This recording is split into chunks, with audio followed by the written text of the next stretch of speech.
the responsibility of taking care of those who are vulnerable, who are poor, they have to think about the strategies. So this is one of the strategies that a village should be transformed into a better place to live. If we call a model gaon, call it by any name. What we are talking is about a better place to live for the poor villagers who are living in the villages, right?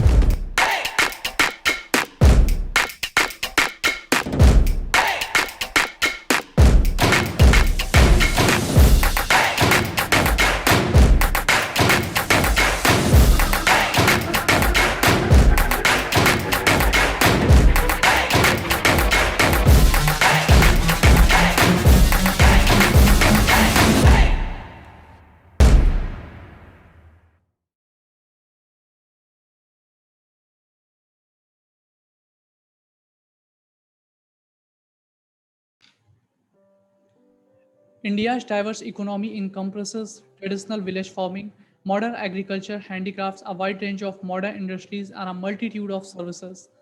Slightly less than the half of the workforce is in agriculture, but services are the major sources of economic growth, accounting for the nearly two-thirds of the India's output for employing less than one-third of its labor force. Hello and welcome to the Honest Talk by Freak Folks. I'm Harsh Pandey. For this particular session, we have with us very special guest, Mr. Muniz Gangwar sir. He is the Chief General Manager of NABARD. His areas of experience are regulatory function of Reserve Bank of India and NABARD, agriculture project planning, microfinance, preparation of direct rural credit plans, trainer for officer of NABARD, regional rural banks, and cooperative banks in rural development, exposure of rural development and women empowerment in projects in service various states in India, South Asia, and United States of America. So, first of all, sir, I welcome you to in this session. Thank you so much for joining and agreeing to share your thoughts with us. Thank you, Mr. Pandey. Thank you so much, sir. It's a pleasure. So, moving to the topic of today's session, which we have chosen is Model Gaon, the progressive Indian villages. As Mahatma Gandhi very rightly said, and it is still applicable, the soul of India lives in its villages. So, my very first question to you is, or rather, it's a kind of request to you, sir. Please explain our viewers about Model Gaon.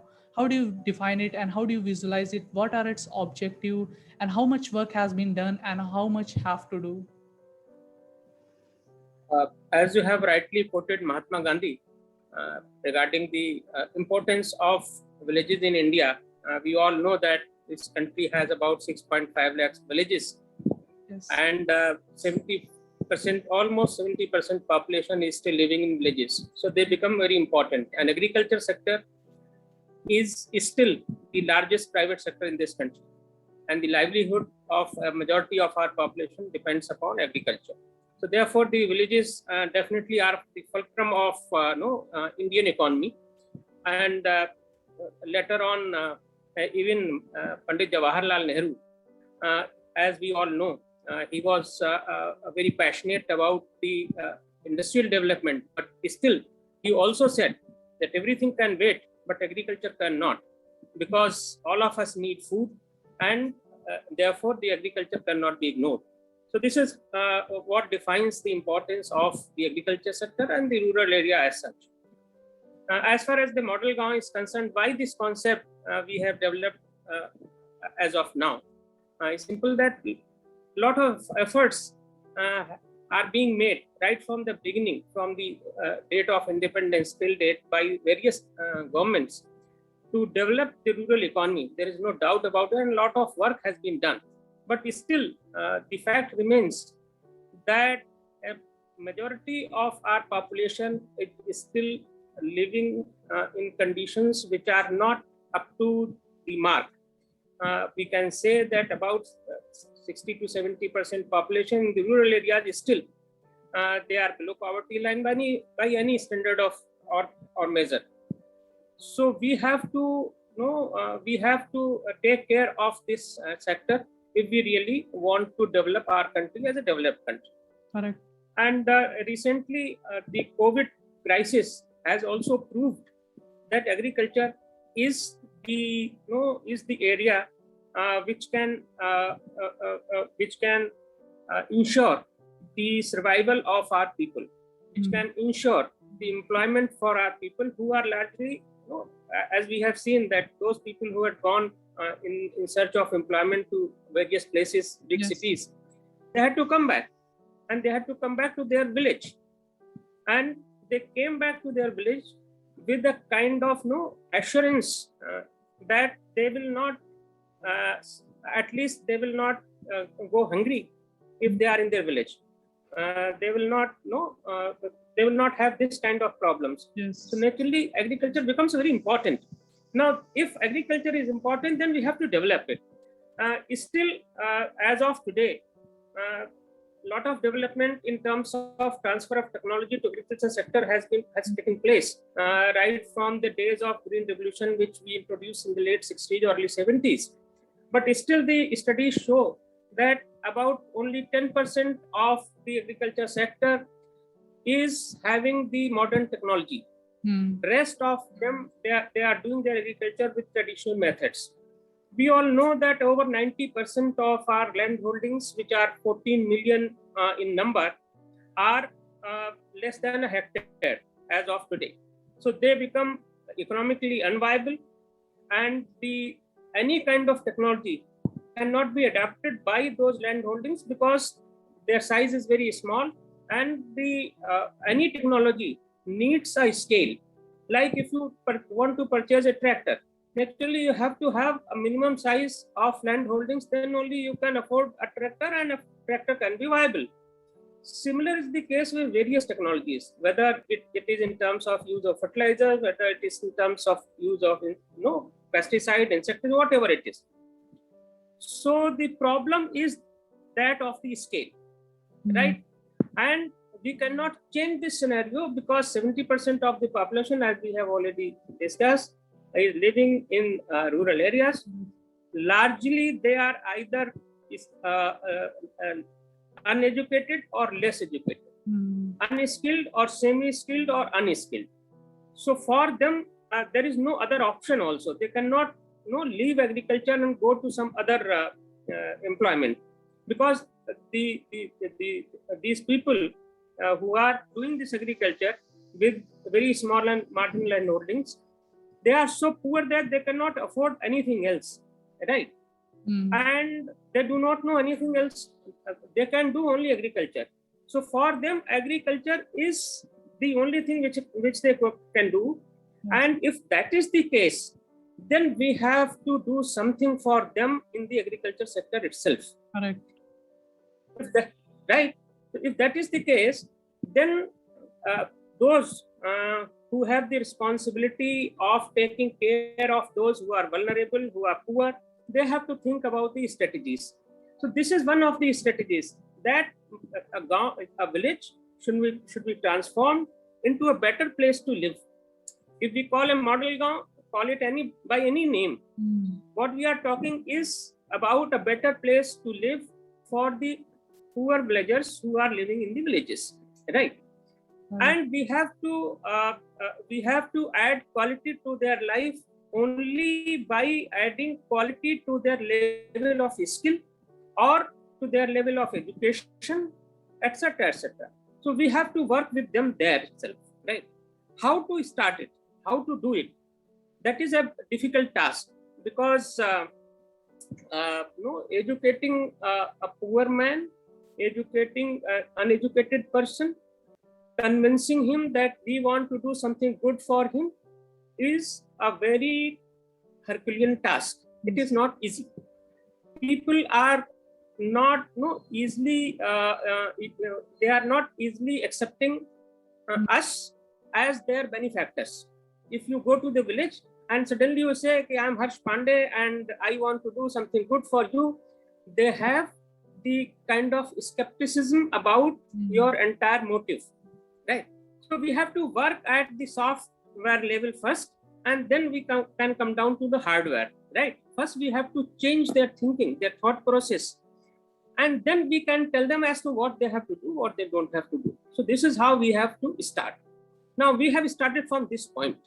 Like for addressing the software part, to change their mindset, to change their thinking process, we have prepared what we call a village manifesto.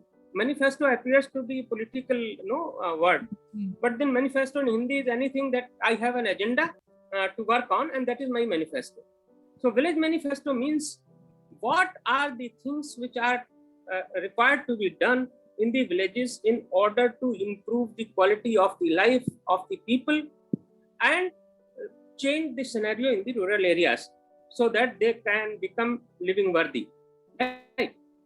Now here we have identified some 24 indicators, development indicators. We have put them at one place, and we have called it village manifesto. Okay. Before going into the details of village manifesto, I would like to tell you about the source of the entire thought Sure. of model Gaon, which came to us. Right. Actually, Dr. Hira Lal, who was the collector of Banda in 1819, he had done some innovative experiments in Banda district in agriculture rural sector, like conservation of water, like women empowerment, like how to increase productivity in agriculture sector, etc. etc. Some 20 innovations he had done, and all those innovations were successful. And even the Prime Minister of India had appreciated him for these initiatives. And recently, even the Vice Chairman of Niti Aayog, Rajiv Kumar ji, he also has tweeted about his good work. So this is how. Now I was, I had an opportunity to visit Banda during that time when he was the collector there. I saw those things, and I actually suggested him that these things which you are doing in a scattered way, right? Like an experiment is being done in a few villages here and few villages there. Some other experiment is being done in some other villages, etc., etc. So I suggested that if we put all these things together in one way, in one village, right, then probably we can convert a village into a more prosperous, you call it model, or you call it by any other name, right? Indeed. The thought process for us started from there. So then we structured those things and put them in this shape of village manifesto, right? Now, village manifesto, as I said, has 25 points, but basically 24 indicators of development. And last point, we have suggested that every village should have a foundation day for itself, so that people can get together on a particular day and celebrate the progress of their village. We feel proud of their village, etc., etc. But then 24 points are basically the indicators of the development. Now we have started from the hygiene or cleanliness, and then we have come down to health, education, employment, etc., etc., etc. Right.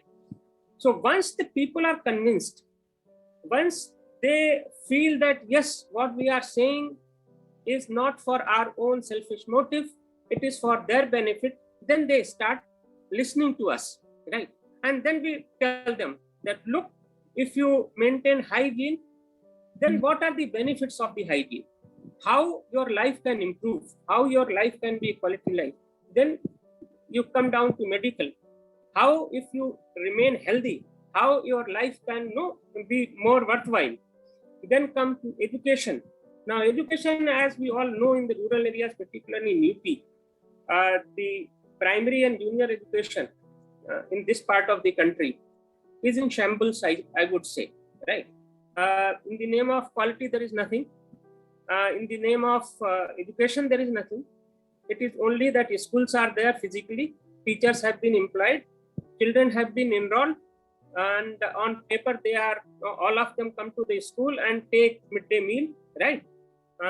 The story of midday meal, we all know. So this is how the education is all about in rural areas. We have to improve it. Yes, correct. Without education, nothing can improve. Without education, you will not be there, I will not be here, right? So if people have to really add quality to their life in the villages, they also have no option but to educate their children properly. Now the problem is that they cannot afford quality education in the urban areas. Hmm. So naturally, they are compelled to send their children to these schools only, which are not giving any kind of education. Now, what are the reasons why these schools are not, not coming up to the mark? The reason is simple, that nobody is interested in the education of these kids. Neither the kids themselves, because they are not aware as to what is the impact or ramification of the education. Neither their guardians, because neither they have time nor the kind of awareness that they should try to understand as to what is being taught in the school of their kid, what the kid is learning in the school, whether teacher is coming or teacher is not coming. They never meet the teachers, etc., etc. So naturally, the education is in a bad shape. Now, this is the kind of education they can improve if they start intervening, not interfering in their kids' education. If they go to school, inquire about the kid, inquire about the teachers, inquire about what is being taught, etc., etc., then teachers will also take care. But that's not happening. So we tell them that you start doing this, like in urban areas, even the most cheapest of the private school, if they call for the parent-teacher meet, the parents go and meet the teachers, right? We are not talking about the high-fi, only the cheapest ones also. But that is not happening in the rural areas. So education is a problem, and education is must. For anything, education is the beginning point, the starting point. Then about the health again, the infrastructure of particularly infrastructure of health in rural areas. Again, the same story as the story of the education, right? Maybe that community health centers are there, maybe that private primary health PHCs are there, maybe that doctors have been appointed, maybe that the pharmacist has been appointed. But if you go to a village and if you ask if there is any community health center, whether the doctors comes, they will say no. Compounder comes, they will say no. You get any medicine, they will say no. So no medical facility is available to the villagers. That is, and this has again been proved during this COVID, particularly in UP. I was in Lucknow, so I was witness to the entire devastation that COVID has done, and where there was no assistance available from the government health sector. Now, what is to be done? Now, we all know that we are a country of 135 crore of people, and providing health to everyone at the cost of the government exchequer is probably nothing. So there is not possible. That's not possible. Though the government after governments, they must be investing a lot of money, but the problem is so gigantic that anything which they invest is not sufficient to take care of the rural health, right? Then what should be done? So from Model Gaon, what we are suggesting and what we are trying persuading people to do is that please don't fall sick. Please don't fall sick. If you are sick, there is no one to take care of you. Now, how not to fall sick? How to ensure this? We have to go back to our roots. We know that our ancestors in olden times, they were not falling sick like us, right? Why they were not falling sick? Because they were maintaining a kind of disciplined life, which probably has gone for a toss as of today. People in our childhood, we were seeing in our families that we were not allowed to remain awake after 9 o'clock or 10 o'clock in the night. We have to perforce get up in the morning at 5 o'clock, do some exercise, etc., etc. Right? That is not happening now. Even the rural areas have been infested by this mobile menace, and all the youngsters, they are more interested in mobile and video game and all those things instead of their health. So this scenario has to be changed if we really want to ensure that people remain healthy and they do not require any kind of medical facility from the government. So it's very simple. As our old rishis and those people used to tell us, "Aapka aachar, aapka vyavhar, विचार, ये 3 चीजें अगर अच्छी हों, आचार, विचार और व्यवहार, तो आपकी हेल्थ खराब नहीं होगी। Correct. ना आचार भी गड़बड़ है, विचार भी गड़बड़ है, व्यवहार भी गड़बड़ है, right? So everyone is having the health problems. This is beyond anyone's imagination that youngsters 10 years, 15 years, 20 years old, they have they are becoming diabetic, they are having blood pressure. Now, this is not acceptable.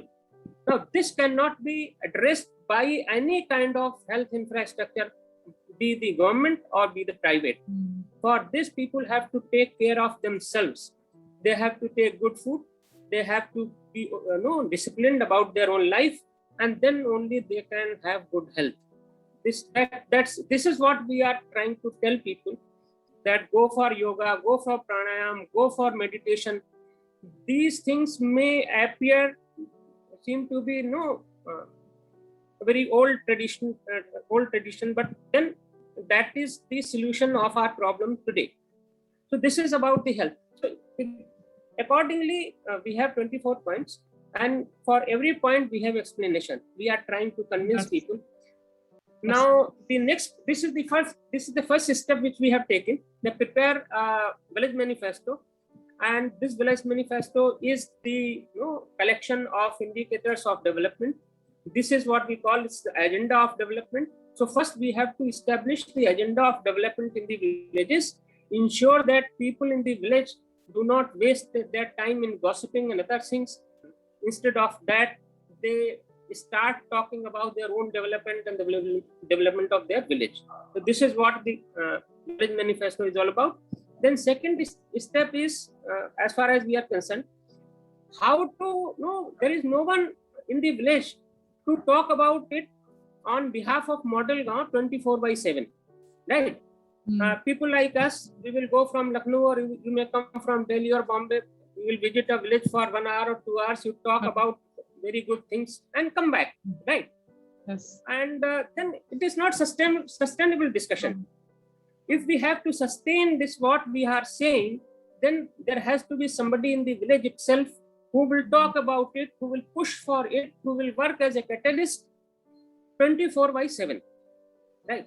For this, what we are doing is that we are identifying people in the village itself, those who are enthusiastic, those who are passionate, those who are socially oriented, those who are committed for the development of their own people. We will identify them and call them change makers, and then we will train them in terms of imparting them knowledge of all those domains which are relevant for rural life, including the government schemes, various government schemes which are being offered by the government to the people for their benefit. That is one.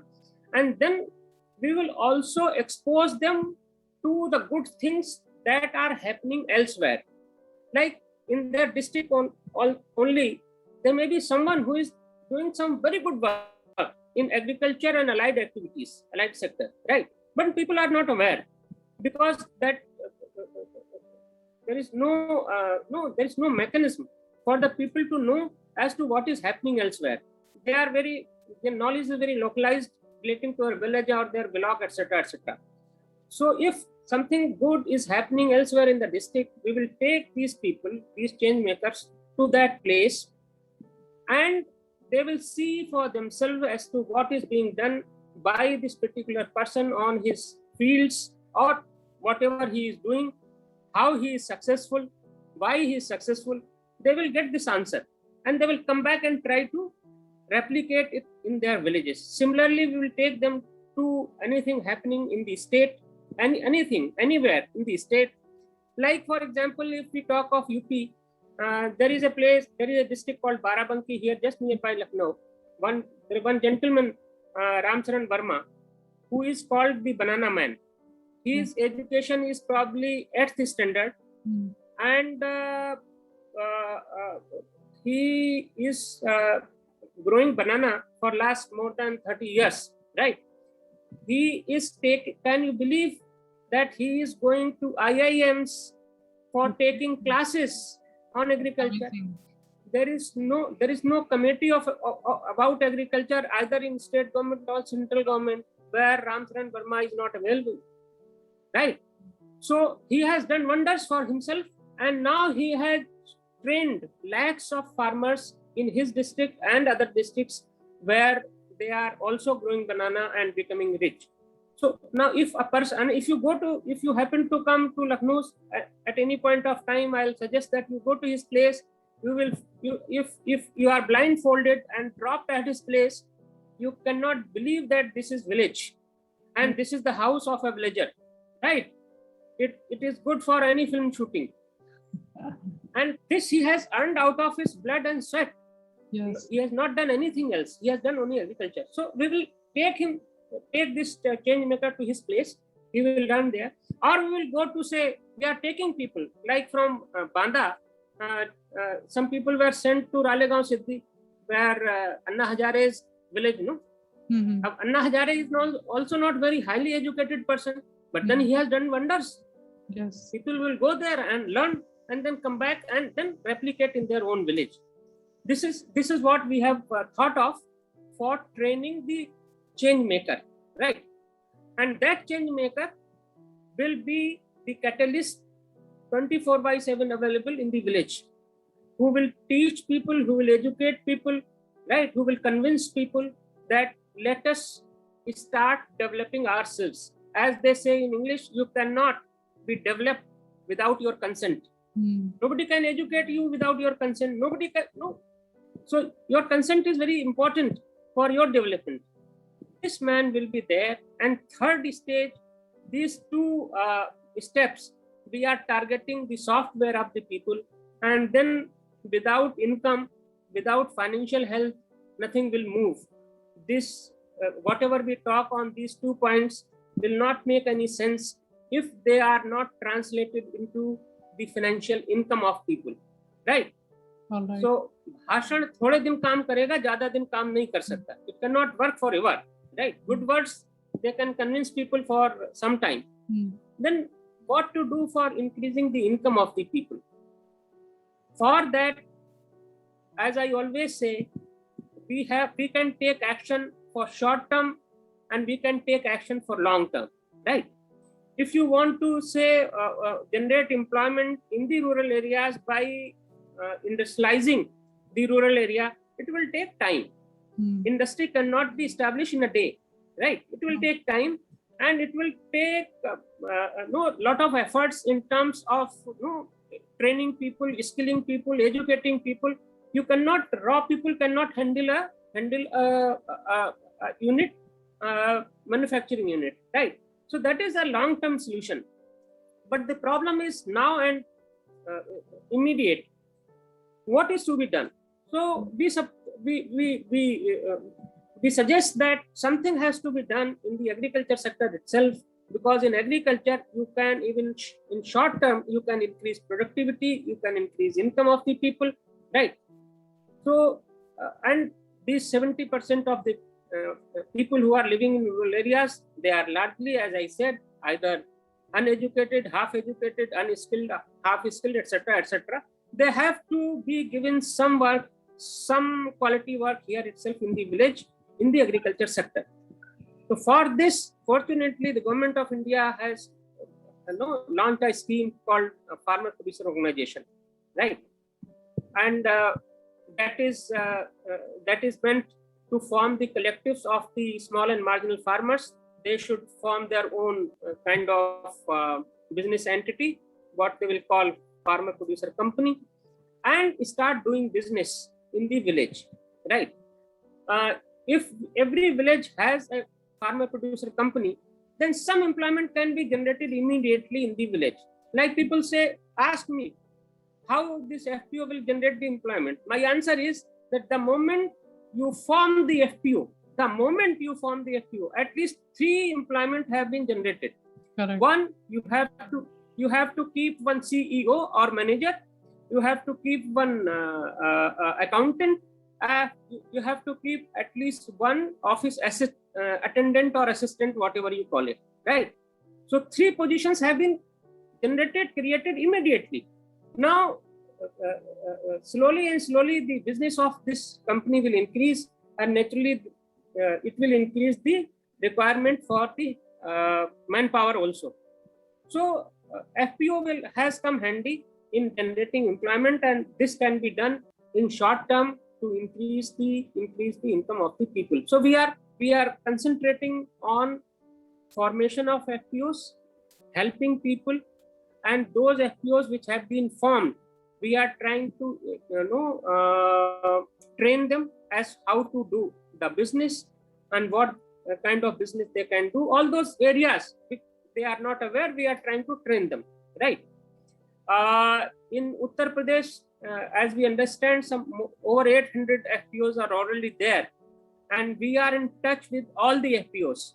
We are regularly conducting webinars for these FPOs, calling experts from different domains, and kind of establishing an interface between the FPOs and the experts. So this is what we have already started doing.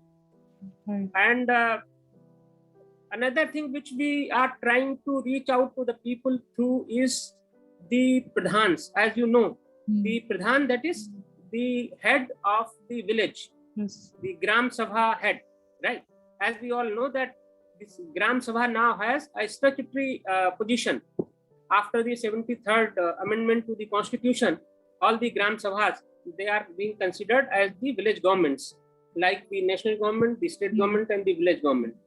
Now, since this is a village government and Pradhan is the head of this government, without the help or assistance of the Pradhan, probably not much can be done in a village.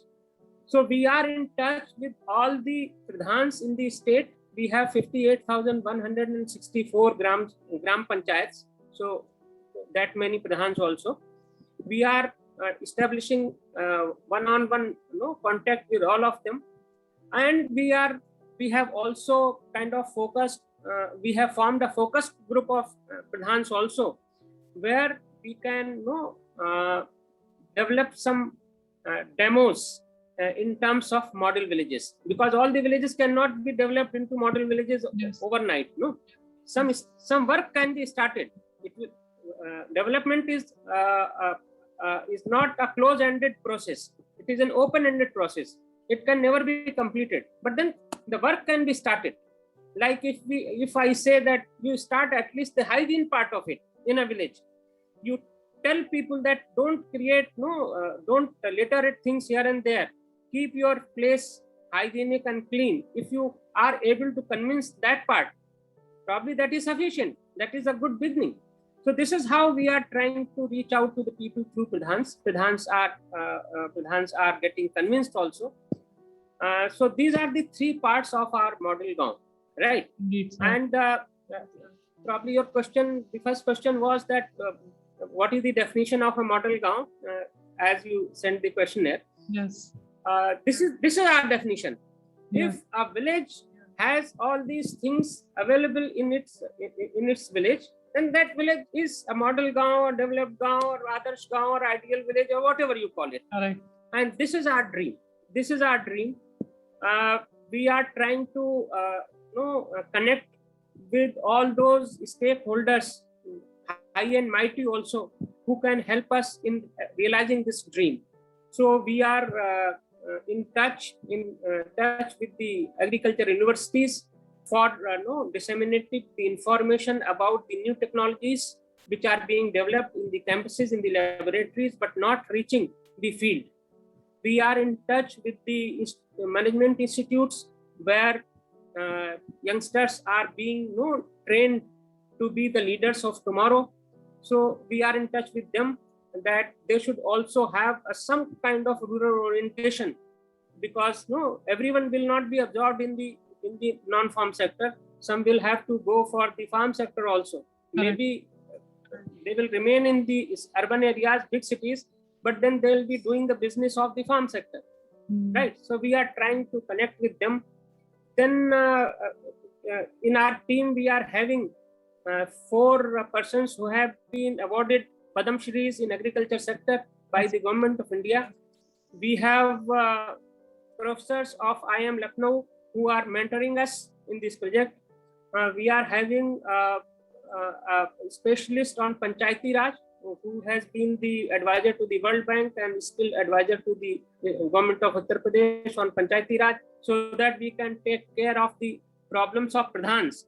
The problem of Pradhan is not only the agriculture; he has lot many other problems, right? So we take the help of these specialists to reach out and to solve the problems of the villagers. So this is, I think, I have given Yes, you have quite a big picture of what the model Gaon is all about.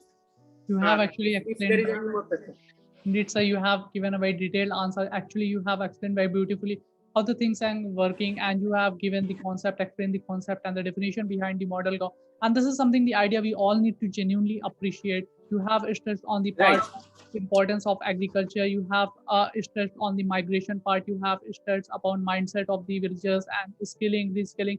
Also, you have mentioned one very good point. Actually, we need to understand and we need to think about this. The pandemic has actually exposed their need to improve healthcare infrastructure both in urban and rural India. Sir, actually, I have kept with me many questions, but I think most of the questions answer you have already given. So, moving to my last question of this session, which actually I have to, I still want to ask you, sir, what do you believe the technological revolution has already accelerated to another level? Technologies like robotics, AI, machine learning, Internet of Things, blockchain, drones, and augmented reality are being harnessed to create a safer, efficient, and a more productive environment. So, what do you believe, in your views, how technology will be helpful in reshaping the rural India and building this model Gaon initiative? Now, definitely, means as in the present day world, nothing can move without the use of the technology, right? And the kind of the size of the problems which we are confronting in the rural areas also, they cannot be solved by manually.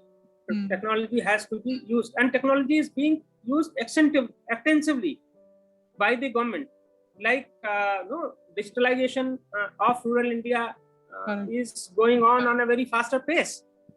Yes. Like we have mobile in our hand in the urban areas, so is the case in the rural areas also. Every youngster has an Android mobile in his hand, and he's using the mobile, he's using the internet, he's an internet using for his own entertainment as well as for fetching information about which is relevant for their lives. So technology is very important, right? But then this is again a challenge, that how to take these modern technologies to the rural areas in a shortest possible time. For the simple reason that technology is changing so fast, right? That you cannot keep pace with it unless you are 24/7 updated as to what is happening. And for that, probably for that the paraphernalia is not available in the rural areas. So this is a big challenge for us as to how to take these technologies to the rural areas in shortest possible time. But then technology is naturally is necessary. Without technology, nothing can move. And all the government schemes, as you know, as I know also, fortunately, are like these government schemes regarding subsidies and all. Now entire subsidy is being routed through the DBT. Now DBT without technology you cannot have DBT, direct benefit transfer. So technology has definitely made a difference, but then lot of distance has to be covered yet, and for that we have to lot of efforts have to be made in the rural areas to train them, to skill them, to educate them, right, so that they can adopt these new technologies. Adoption of new technology, because fear of technology is a big challenge. Even people like us, maybe that we are feeling comfortable with computers, but you will also and I will also have a point of time beyond which I don't know anything. So I have to update myself, you have to update yourself, and similarly the people in the village have to be updated, and that is a big challenge for us. So the kind of the education which is being imparted in the schools in village, rural areas, I think they have to introduce a modicum of technology also in their curriculums, and that is how we can start. It will take time, but then it can happen at the end of the day. Indeed, sir, as you have mentioned, we need to understand that technology is getting advanced by the minute, not by the hour or the day. And we have to keep moving with the technology, otherwise, we will be left behind. Sir, I must say it was a kind of healthy conversation with you over the topic, and I'm sure there's a lot more to learn from you. But today, I don't want to take too much of your time. We look forward to conduct more such sessions with you in future. Thank you so much for joining and giving your important time. So, thank you so much. Thank you, Harshit. Thank you very much. On the ground is where I stand. Never give up, that was always the plan. It's so cold outside, I'm alone, I'm alright. It's so cold outside, I'm alone.